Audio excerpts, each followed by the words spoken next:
Welcome to the broadcast of the Urban Christian Institute. I am your host, MJ Jackson, and along with me is Dr. John Oswalt. We're going to answer the question: is the Bible just another myth, or is it something else? We'll answer that question right after this.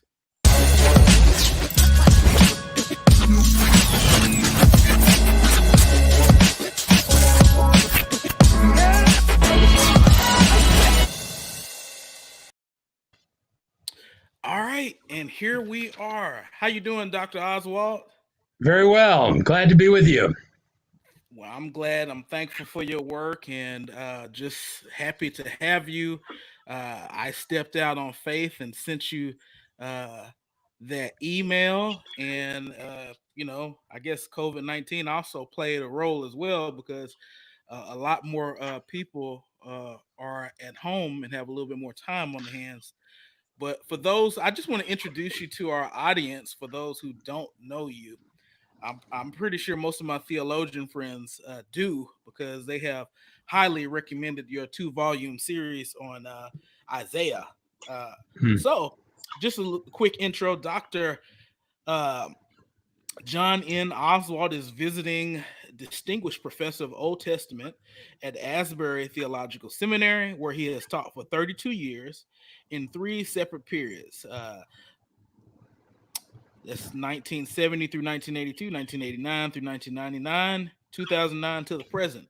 In the intervening years, he served as president of Asbury University in Wilmore, Kentucky, um, professor of Old Testament at Trinity Evangelical Divinity School in Deerfield, Illinois, and research professor of Old Testament at Wesley Biblical Seminary in Jackson, Mississippi. He is the author of 15 books, the most notable of which is a two-volume series on Isaiah, which I just mentioned, and of course, this wonderful book that I have in my hand, and I have been marking it up. It's a shame to do books like that, but it's just a lot of wealth in it. I think I got the PDF, I have the Kindle, and I got a couple of paperbacks, and I've given quite a few away. So we want to say to our honored guest, welcome, Dr. John Oswald. How are you doing, sir? Thank you. Thank you. All right, so we're happy to have you. Let's go ahead and dive right in. So, I found out about your book from a friend of mine who's in the chat. His name is Chris Gibson. Okay, so one day Chris had called in to Dr. Michael Brown's radio show, The Line of Fire, and he was asking some questions regarding apologetics, and it was from Dr. Michael Brown who recommended your book, The Bible Amongst the Myths.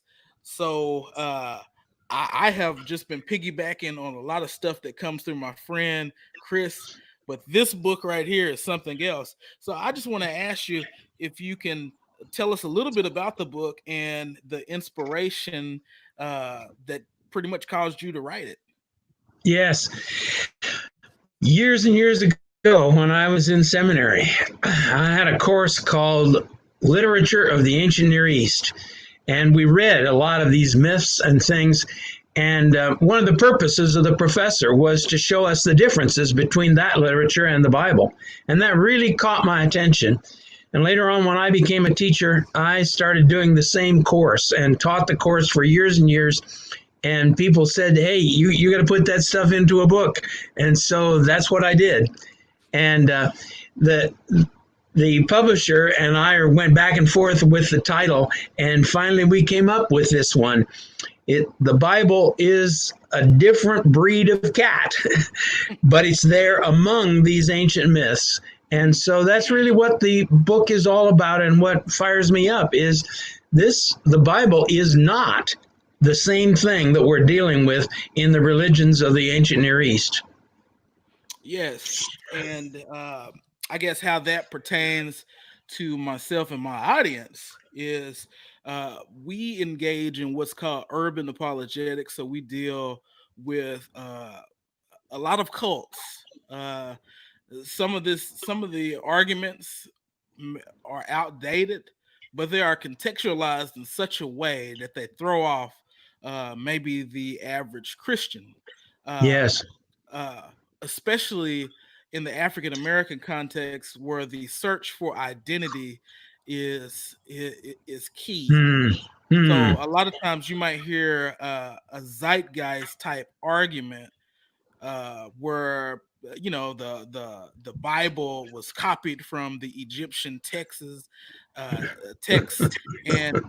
it's the same stuff that went out in the late 1800s, but it's wrapped in African garb, so to speak. Hmm. Hmm. But I'm going to show some slides here because I think these visuals are helpful for the audience. But we're going to jump right into the questions that I have for you, and we might take some audience questions here and there. Good. So let me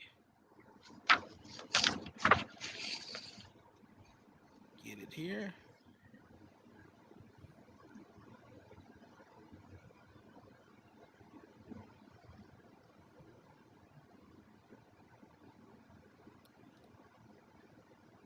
So, a follow-up question to what I just asked you.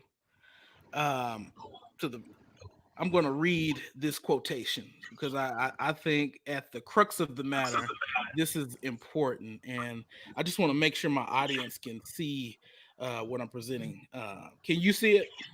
Yes. Okay, let me just double check with the audience and make sure they're seeing what we're seeing. Okay, cool. All right. Looks like everybody sees it. All right. So here's a quotation from page 13 of your book.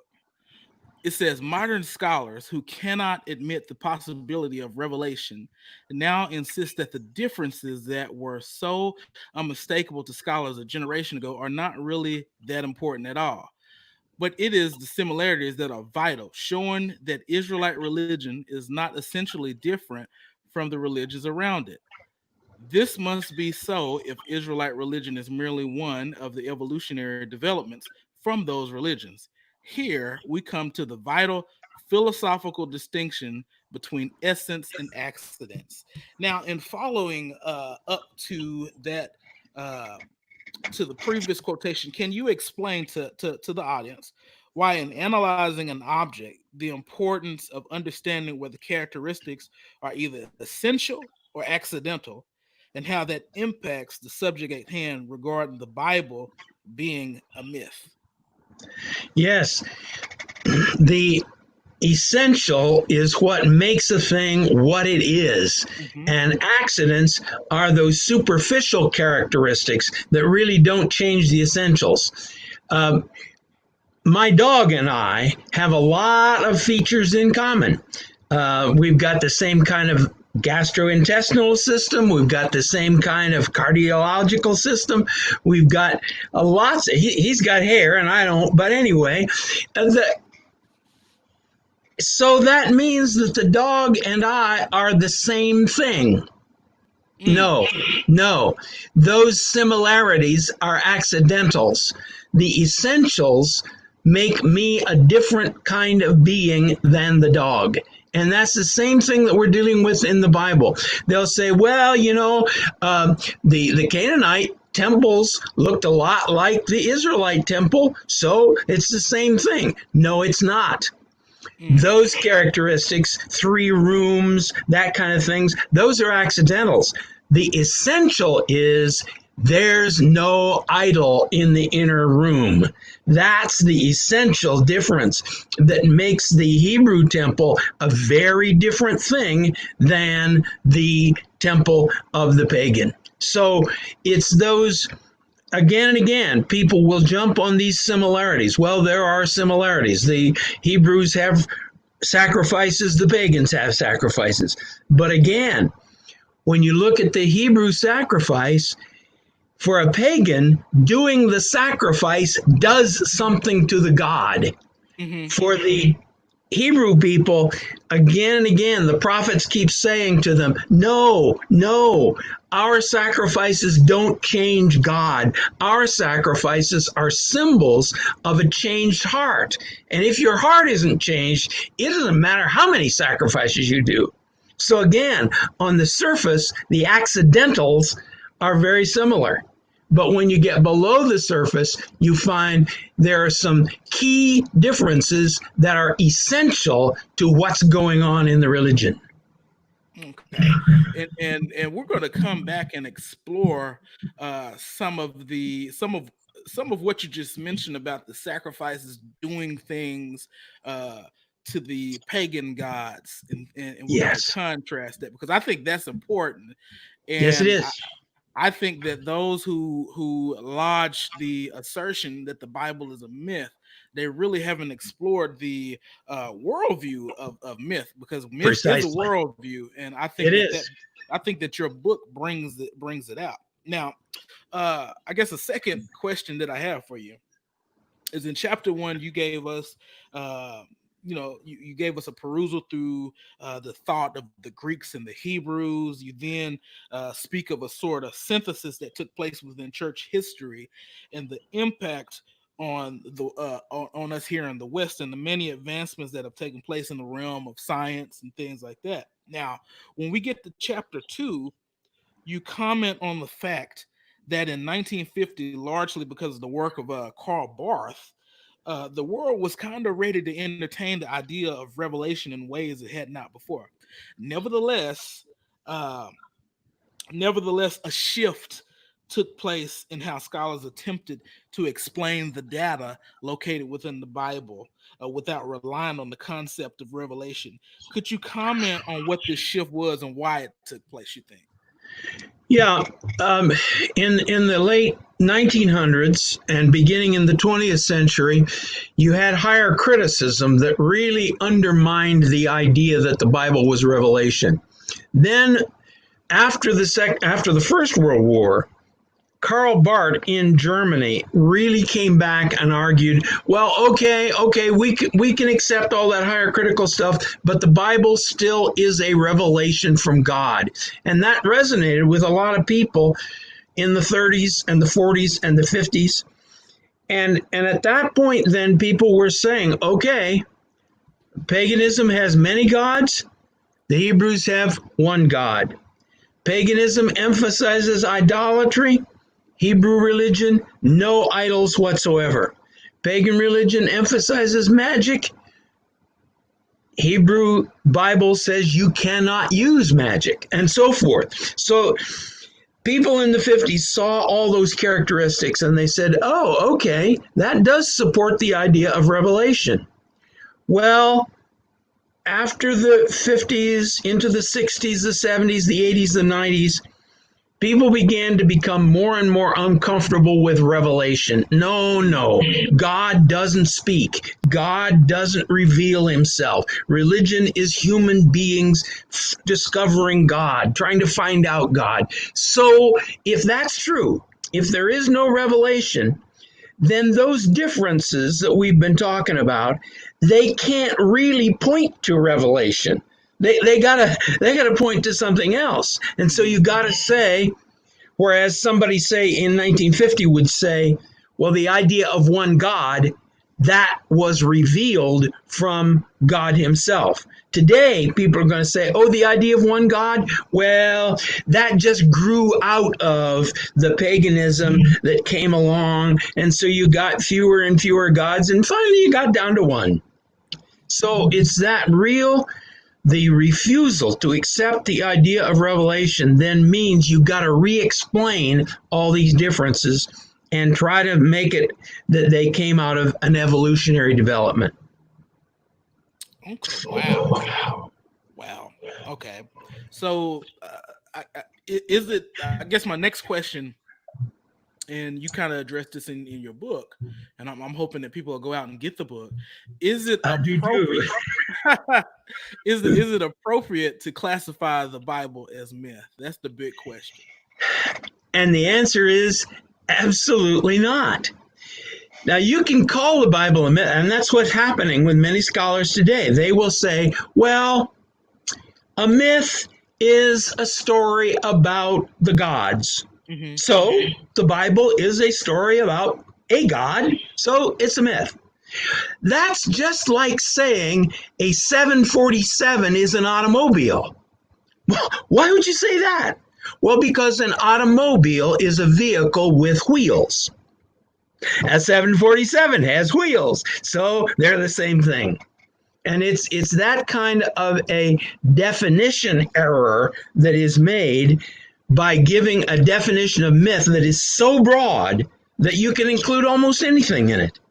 But when you really get down to comparing the characteristics, you find out, no, this is a different thing. And so what I say in the book and what I've said in my course for years is maybe the Bible is all a bunch of lies. Maybe it's all wrong.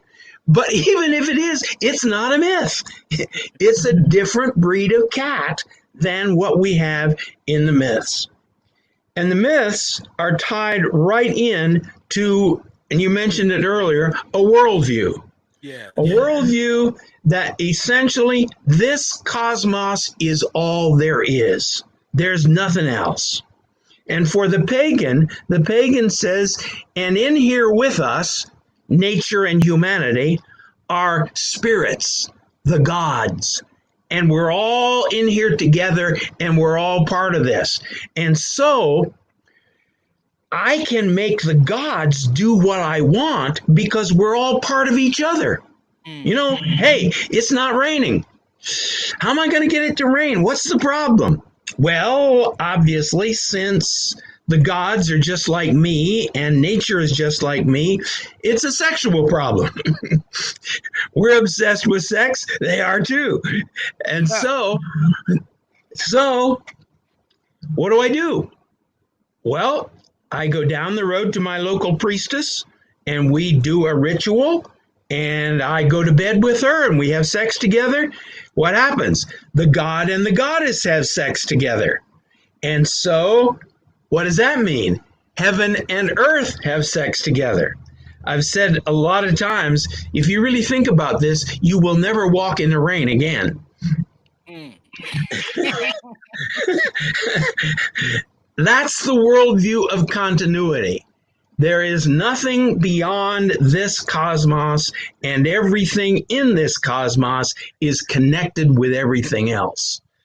And you see this in what's often called the New Age religion, where, yes, I'm part of Mother Nature, and what I do automatically affects all of this. And so that's the worldview of continuity, and that's the worldview of myth, and that's the worldview that the Bible absolutely denies everywhere along the road. God is not this world. God, and the philosophical term is, God transcends this world. He is other than this world, and you can't make him do anything by what you do in this world. The only thing you can do is surrender to him and trust. Well, man, that is scary. No. I don't want to surrender to something that I can't control. I don't want to surrender to somebody that I can't manage. No. Give me gods in the world, and I can do a little ritual, and I can make the God do what I want. That's the kind of world I want. So that's the word continuity. And the Bible says, no, transcendence. Once you do that, all the rest comes together. Got you. Okay, so you just tap danced right into my next question. What it, and we're gonna. I got the slide on the screen, and it says the word of the day is continuity. Okay, and so that was really cool how we were both on the same page. So, what is the concept of continuity, and why is it such a controlling concept, and why is it important to the definition of myth that we're exploring? Yes, it is this idea that everything in the cosmos is connected with everything else. There really is no difference between me and the cow. There really is no difference between the cow and the God. There really is no difference between me and the God.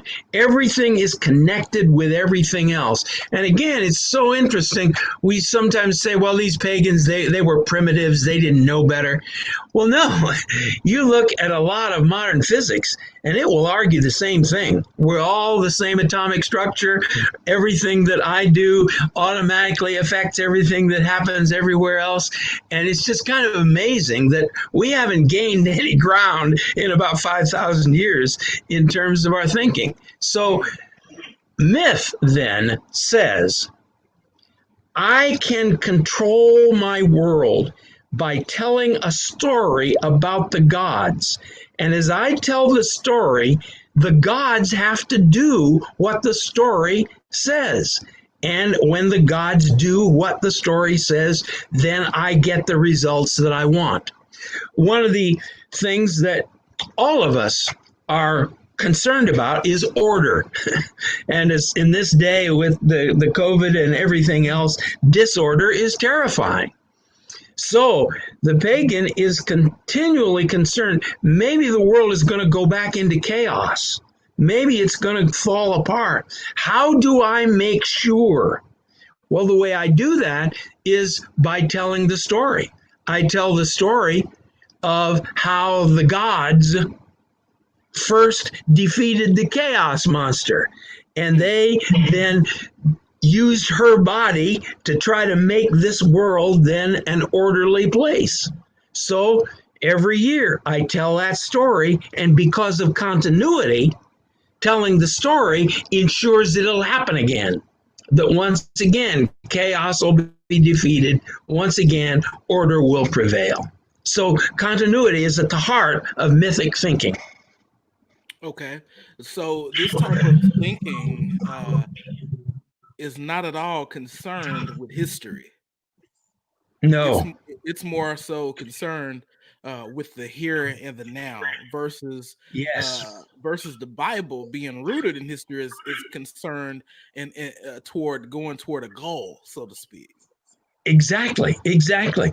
In paganism, again, what you're doing is you're saying, okay, that there is some invisible part of this cosmos that it's in control of the rest of it. So how can I imagine that? How can I understand it so I can control it? Well, it must be just like this world. So the gods are like me, only bigger. Forgive the bad grammar. They're like me, only gooder, but they're also badder. They're everything that I am, written large. And when I am doing this, then I'm imagining what the invisible world looks like on the basis of the visible world. Okay, it must be like this, it must be like that, because of, again, continuity. Everything has to be the same. Okay. Uh let's take a few audience questions real quick and then we'll jump back on. Do I have any questions out there in the chat?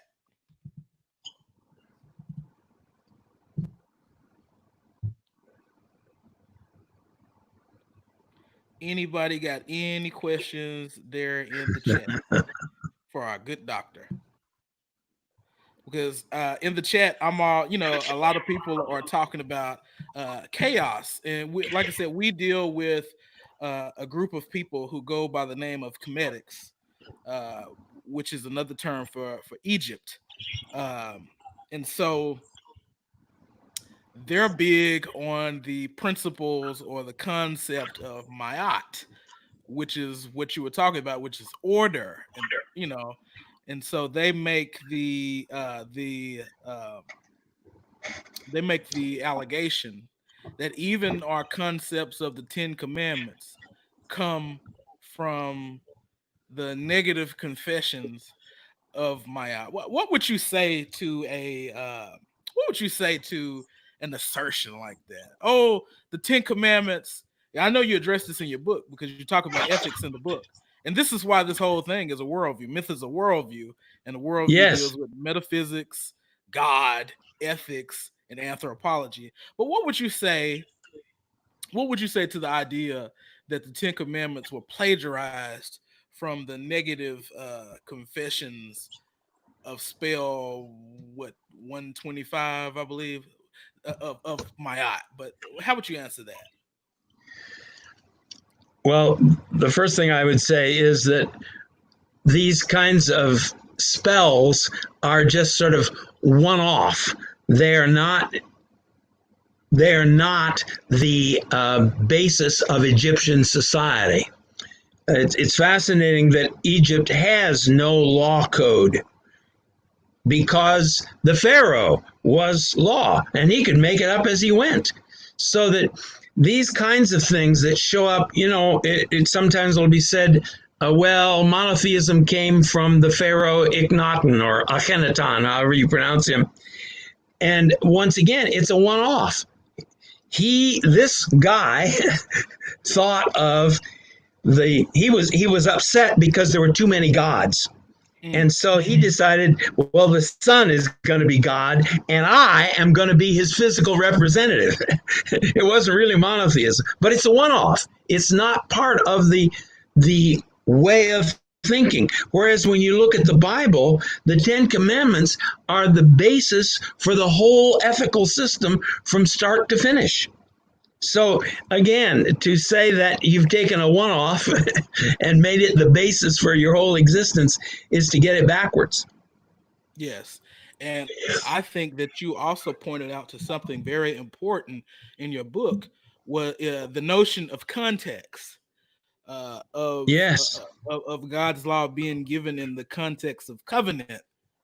Yes. Yes. Yes. That whole idea that this is, how do you worship God? How do you recognize God? You recognize him by the way you live, so that it's not this heavenly monster saying, you must do this or I'm going to get you. It is God who says, hey, I delivered you from Egypt and I would love to be your God. Would you like to be my people? And they say, yeah, yeah, we know a good thing when we see it. He says, okay, this is what it means then. So it's a whole way of life, a whole way of understanding reality. Okay. So I got about 3 questions here and there. I think they're really good questions. And let's take a look. Dwayne Brown has a question. The idea of order from chaos does seem to appear in the creation story. Is this to be read as an apologetic against the other creation stories? And I think that also ties in with your question, Adam. Can he address the Old Testament polemics in Scripture against the Egyptian myth? But we'll deal with Dwayne Brown's question. The idea of order from chaos does seem to appear in the creation story. Is this to be read as an apologetic against the other creation stories? That's our question. Great question, Dwayne. And I think you're absolutely right. I think the biblical account has been structured in such a way that it will come at these, so that in the other accounts, chaos is the basis of everything. Chaos has always existed. And in the Bible, it's in the beginning, God. And so it is precisely that idea.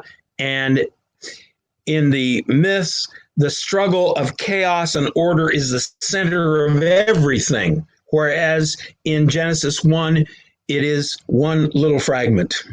When God started, he made chaos. And out of the chaos, he made the world. And then you're off and going. So, yes, I think you're absolutely right. There are a number of things that in the way Genesis 1 is structured that set it up to say, no, the others got it wrong. Now, in terms of the Egyptian myth, again, the Egyptian myth in many ways is simply one more version of this standard myth that was all through the whole ancient world, from Sumer in 3000 BC to Rome in 300 AD. And the Egyptian myths are much the same. The idea that humans, for instance, are an afterthought. In the Egyptian version, Horus has lost his eye, his magic-powered eye, and it's lost in the chaos. And so he creates humans to go find his eye for him. And in the Babylonian myth, the chief god, whichever one you call him, and it changes from period to period. The chief god puts the gods in heaven, the stars. And then it dawns on him, oh, wow, how are we going to get our food? And the chief god says, oh, all right, I'll take some blood from a defeated demon and some mud and make humans, and the humans will feed the gods. Wow. The Bible in Genesis 1, humanity is the apex of the triangle. It's what it's all about. And in Genesis 2, humanity is the middle of the circle. Again, it's what it's all about.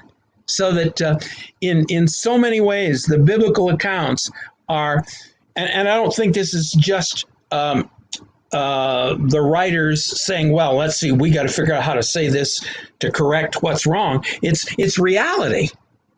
And the biblical account is giving us the reality, and the reality is saying the myths got it all wrong. Okay. Well, you also talked a little bit in your book about Akhenaten, and you talked about how the Egyptians really, or this was either in your book or an interview that you would do. I also looked at an interview that you did, but you said they didn't have the philosophical equipment to sustain monotheism. Exactly. Exactly. Could you elaborate a little bit on that? Thank you. I'd like to. You see, when you say, well, the invisible reality has got to be like the visible, well, the visible reality is multiplex. It is many. It is diverse. You're not going to come up with the idea of one God when you look and when you say, well, the God has to be just like this cosmos that he's part of. You're going to come up with polytheism every time. And that was exactly what happened in Egypt. It's the same thing happened in Greece. The great philosophers, Plato, Aristotle, Socrates, these guys, again, bright, brilliant people, they look at the world and they say, man, there must be one that holds it all together. And they struggle to figure out what in the world that one was. But they didn't have revelation. And finally, it all fell apart. And after Aristotle died, Greece became as polytheistic as any religion, any culture in the world. But if you accept transcendence, that God is not this world, and he transcends everything, that takes you straight to one. Only one thing can transcend every other thing. Only one thing can be the basis of the existence that is. So that without the understanding of a God who transcends the cosmos, Akhenaten's monotheism was doomed to fail, which it did in one generation. So you on pages 50 through 51 of your book, okay, you kind of talk about some of the implications of continuity, okay, and I think that it's already been established that when you embrace continuity, a sort of pantheism follows. Yep. A sort of pantheism follows. But you said one, you already touched on eternity of chaotic matter and things like that, and use of magic. But you said personality is not essential to reality. Yeah. Could you touch on that for the audience? Yeah. Yes. When you look at pagan religion around the world, and when I say pagan, I don't mean primitive. I don't mean stupid. I don't mean mindless. I don't mean that at all. I mean simply a religion that is built on continuity. When you do that, then the result is it's got to look like our world. It's got to look like what is going on here. And so you get the whole idea of when I act out something here, it has to happen there. Here, there are many things, therefore the gods are many. Here, as I mentioned earlier, we're obsessed with sex. Life comes as a result of sex, so the gods bring about life through sexual behavior. Over and over again, you see this idea, and when you look at the world, personality doesn't seem to be all that important. Mm. When you look at the world, you see matter. You see physical reality. You see the force. You see all of those kinds of things. And so, again and again, what makes you important is that you're part of the mass of humanity. Your personal differences are totally unimportant and insignificant in that world, in the world of continuity. Okay. But the Bible says, and I often talk about the tragedy of Star Wars theology. Yahweh is not the force. Yahweh is a person with all the personal characteristics. He then relates to us personally, and suddenly your personality becomes incredibly important. Those things which characterize you as a unique individual are absolutely vital. In paganism, you are simply a bubble on the surface of the sea. Today here, tomorrow gone. You don't matter. But in the Bible, the transcendent one, the one who is absolutely other than his creation, is a person. Sometimes that gets us upset. Well, yeah, I like a God who loves. I don't like a God who gets angry. But personality involves passion. Personality involves the passion of love, but it also involves the passion of anger. God cares about what you and I are doing. And he sees us messing up our lives, and it breaks his heart, and he gets mad. Not the kind of self-centered anger that you and I have. Well, how could they do that to me? That's not what we're talking about. He's angry as he sees, oh, how could you do that to yourself? How could you mess up your life like that? It's an anger that's born out of his love. And they're the two sides that go together. So he's a person, and your personality then is vitally important. So I guess what I, along with a lot of people in the audience, what we find out is there is an inconsistency, because you do have a group of people who are practitioners of pagan religion.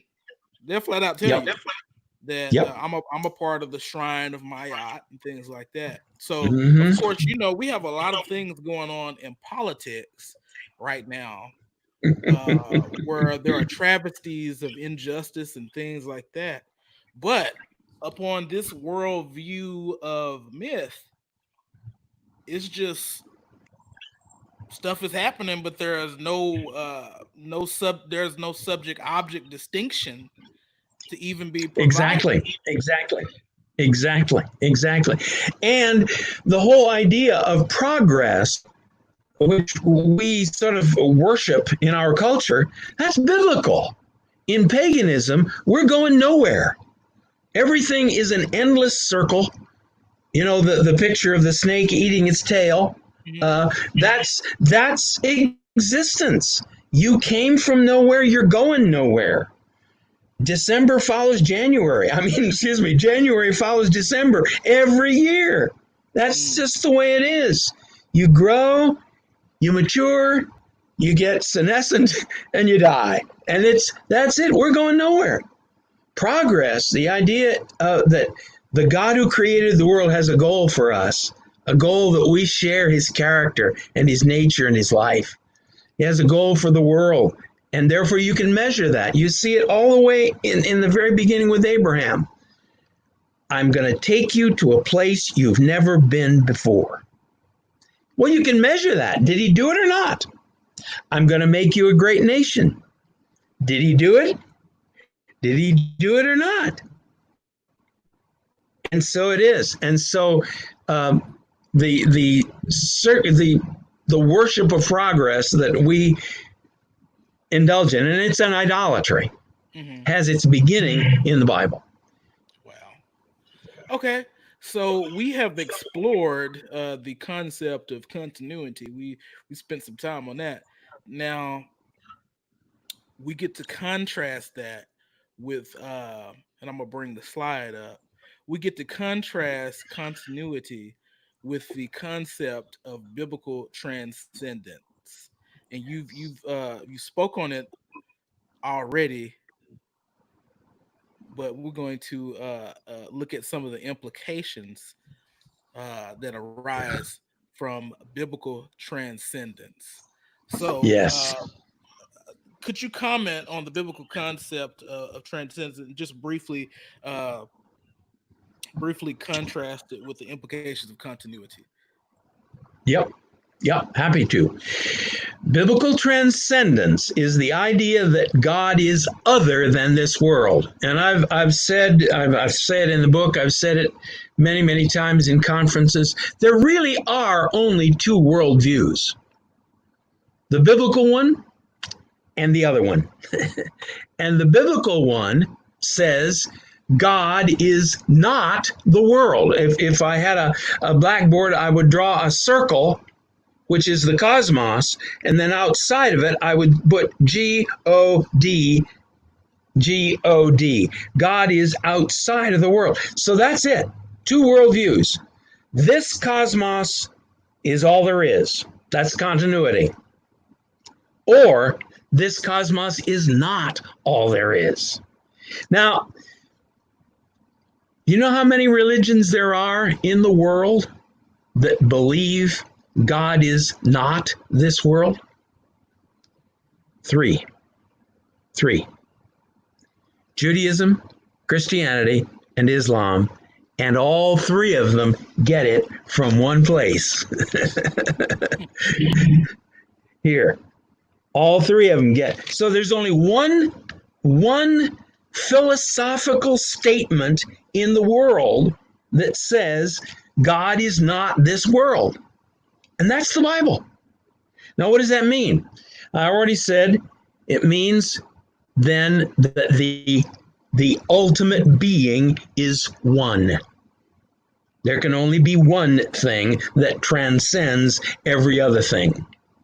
The second thing it means is you cannot make God in the form of any created thing.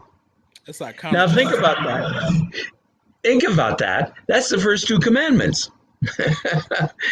You shall not have any other God. Why not? Because there aren't any. You can't make me in the image of anything in this world. And then the third commandment, you mustn't use my name in an empty way. What's he talking about? Oftentimes, I remember as a child, I knew, well, that meant you didn't curse. That's all it was.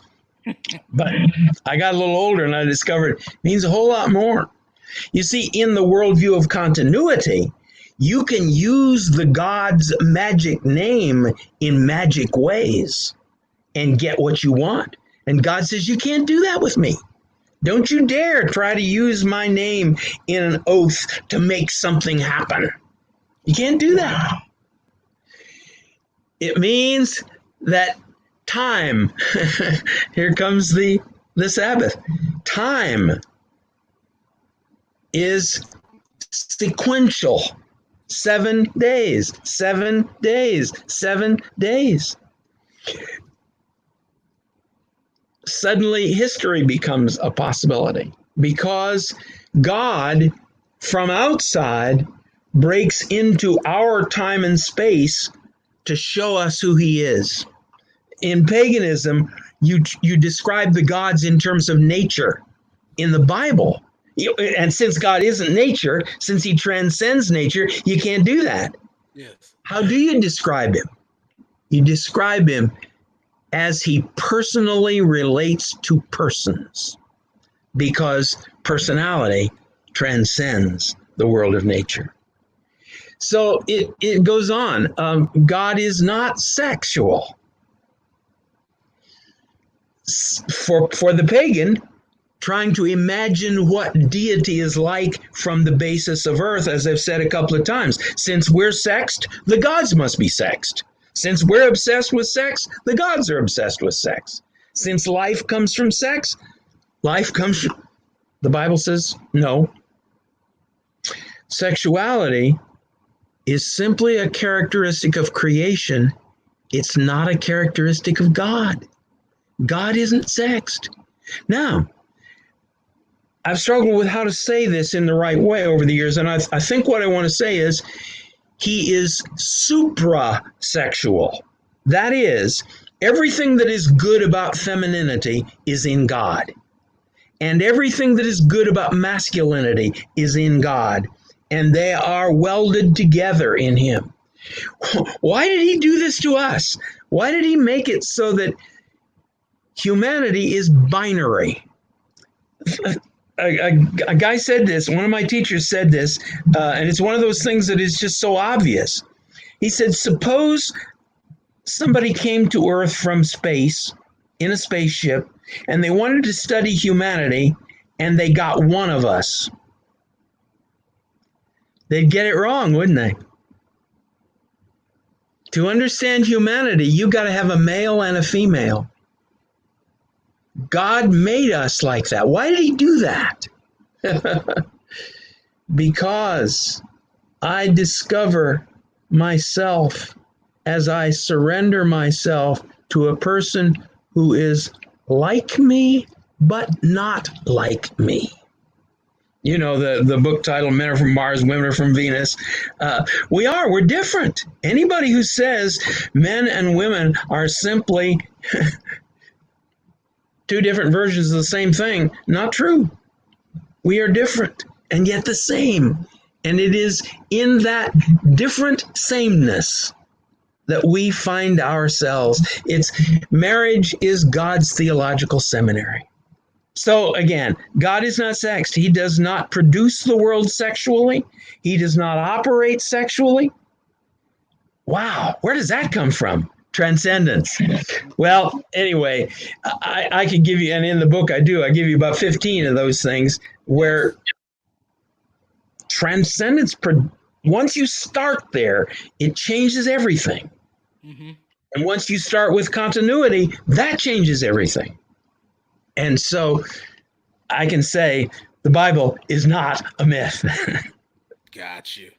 All right. Well, this has been so good. Do we have any more audience questions out there for our esteemed guest? Any more audience questions? So yeah, I mean, you pointed out in the book that on Transcendence, sex is desacralized. Yes, yes, yes, yes. And of course, you already made mention of the, if you really lived consistently with the worldview of continuity, you wouldn't go outside when it rains. Nope. Nope. So I mean, I guess it's safe to say that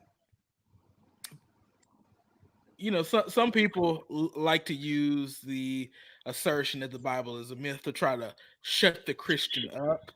But these cats who are trying to live it out, I think they do it inconsistently. We could probably talk about that on another time. Yeah. But they're living like Christians in reality because they cannot live consistently with that world. It's a lot of borrowed capital, so to speak. Absolutely. If you really believe in the worldview of continuity, then there is no right and wrong. Yes. It is simply what is. And the whole idea to say, well, that's wrong. How can you say that? It's not wrong. the good God says it is, but the bad God says it isn't, and they're both the same. The whole idea of right and wrong argues that there is one creator who said, "This is the way I made you." Throw that out the door, and ethics should go right out behind it. Yes. But we know that a society can't survive if there's not some sort of an ethical standard. So we say, okay, we're here by chance, but Yes. So I just want to show everybody the book once again. And this is the book, The Bible Among the Myths by our good friend Dr. John Oswalt. And if you thought what you heard in this conversation was good, try getting that 2 volume commentary, because the damage is also done to the false gods taking the deity test in Isaiah, where yep. God challenges the false god. There is and Vocab Malone loves that commentary. But I do have a question that Vocab sent me on my phone, and this will be the last question unless we get some in the chat. But Vocab sent this to me, and he's a bit of a nerd, a little bit. So he says, yes. One question for Dr. Oswald. Secular ancient Near Eastern scholars tend to draw attention to any perceived cultural similarities between Hebrew religion and text and their neighbors. Are there any who recognize, and this may be something you already answered, but I think there is a nuance in here. Are there any who recognize the polemics in the Old Testament against paganism and the stark distinctions? If so, who and what do they say? If not, why do you think that is? Yeah, there are several who would take the same position that I would take on this. Um, um, there's a book that is really sort of in your face on this whole topic, the relevance of the Old Testament, Mhm. and that book, the author goes right at the secular critics, and sometimes, honestly, I think he goes a little bit overboard, but nevertheless, he is one who would take the same kind of position I would take, and so there would be numerous others who would as well. Dr. Dan Block is someone who would take this position strongly. Dr. Shrimper Longman, another, and so there would be. We're not a majority because Revelation is it's not what I want to go with for too many. But nevertheless, there are those people, and that's good. Well, I want to thank you for your time. And I think the Old Testament is something that we really have to try to take back. Uh, Oh, absolutely, absolutely.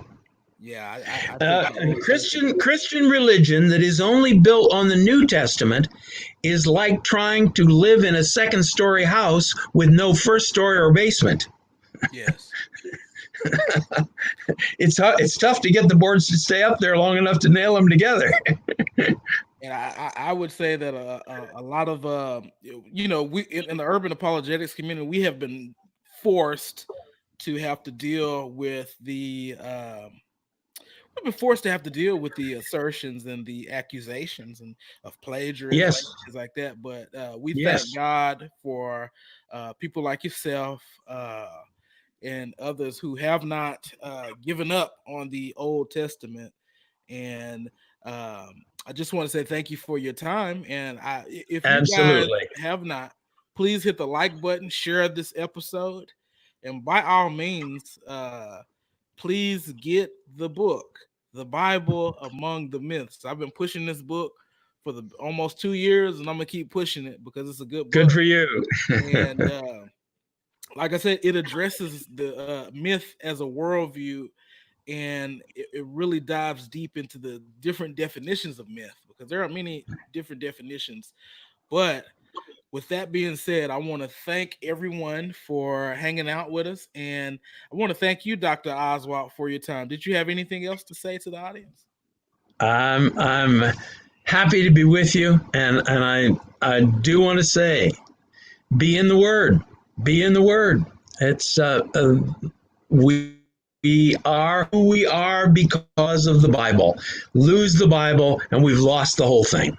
Be in the Amen. Word. Amen. Well, with that being said, thank you, good people, for watching, and God bless. Y'all enjoy y'all 4th of July. Goodbye. Bye bye.